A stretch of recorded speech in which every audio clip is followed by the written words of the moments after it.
1017 FM, 710 Keel. Robert and Aaron in the morning. Robert is out. Councilwoman Lavette Fuller is here in studio, and we've got Police Chief Ben Raymond on the horn with us. Why do we call it a horn? I don't know.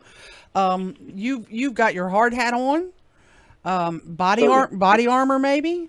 Ballistic vest. I'm good. Okay. How many officers are in uniform services or patrol? How many officers are assigned to do patrol in our city? So uniform services includes patrol. It includes everybody that wears a uniform, but we include in those numbers the traffic division, the K-9 division, Cross Lake Patrol. We consider that uniform services. Okay. There are 356 people currently assigned to uniform services or patrol. How many actually get in a car and drive around our city and patrol our neighborhood looking for bad guys or looking to help the public? So when I use the number 356, that includes 2 assistant chiefs of police, which technically they're not out there driving around answering calls for service on a daily basis, although they do go out and they're responsible for the overall coordination of that unit. You've got 9 captains. Again, that's primarily an administrative job. They're responsible for looking at spikes in crime, developing operations, and doing, budgetary and personnel matters in their desk.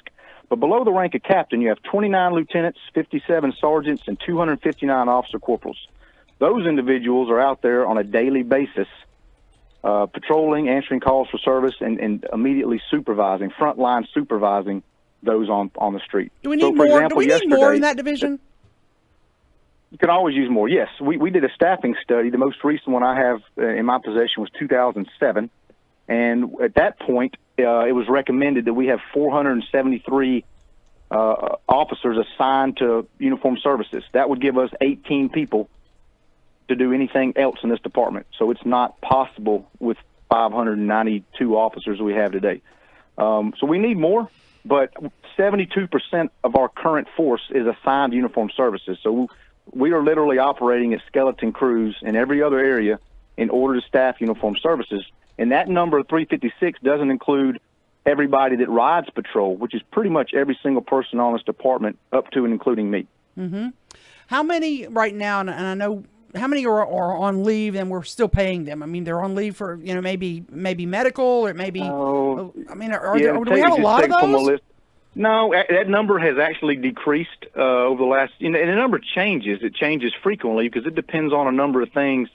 But I'm trying to pull it up very quickly while we're in a conversation. Okay. Looks like we've got about, if you include officers that are on sick leave, administrative leave, and department leave, at about 26 to 30 that are on leave. And I think that's probably a fairly consistent number if you include all the categories of leave. Chief, how many people are out right now with COVID? Well, there are several out because of concerns about COVID. I believe we have about 10 out with positive COVID confirmed cases. There's probably another 5 or 6 that are symptomatic, or they maybe are, live with somebody that's a positive case, something of that nature. Mm-hmm. This is another question that you may get mad at me, you may not. Is our department too top heavy? There are a lot of people in the lower ranks that talk to us all the time and say, you just can't advance in SPD because too many of these guys are sitting at desks and they're not retiring, they're staying on. How do you respond to that? And I have that conversation quite often. You've got to have administrative supervisory personnel to effectively run a police department. So, too top heavy is the question, do we have too many people of higher rank and not enough officer corporals? Because it sounds really like what the concern is. I want to be in that higher rank, so I want the position to be there. I just don't like the fact that the guy or girl that's been in that position has been there 30 years or more. If someone is effective in their job, especially someone that's got a wealth of knowledge, has been a police officer for 30 years, I don't think it's fair to say that person just needs to leave and make room for someone else. Mm-hmm. At the same time, I completely understand that the benefit or the only way to really to make money in this job, to get somewhere where you can retire at a decent amount of pay, is to promote. And so the system does get backlogged if people stay at those higher ranks for an extended amount of time. Typically, our retirement system is based on 30 years and then 3 years on the drop, and then you retire.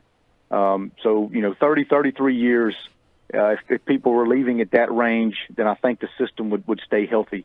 Okay.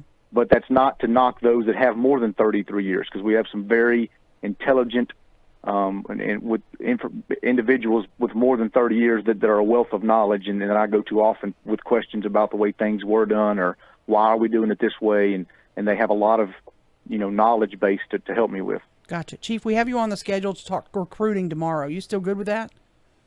Certainly. I know that's a big subject for you guys to get more folks signing up. I can't thank you enough for your candor and being willing to answer all our questions. Thank you, Chief. Yes, ma'am. Thank y'all. You bet. 101.7 FM, 710 Keel. Traffic time. Here's Ruben. Just received reports that an overturned tractor trailer has all lanes of North Market blocked just north of Hearn Avenue, and we have some backed up traffic on I-20 westbound.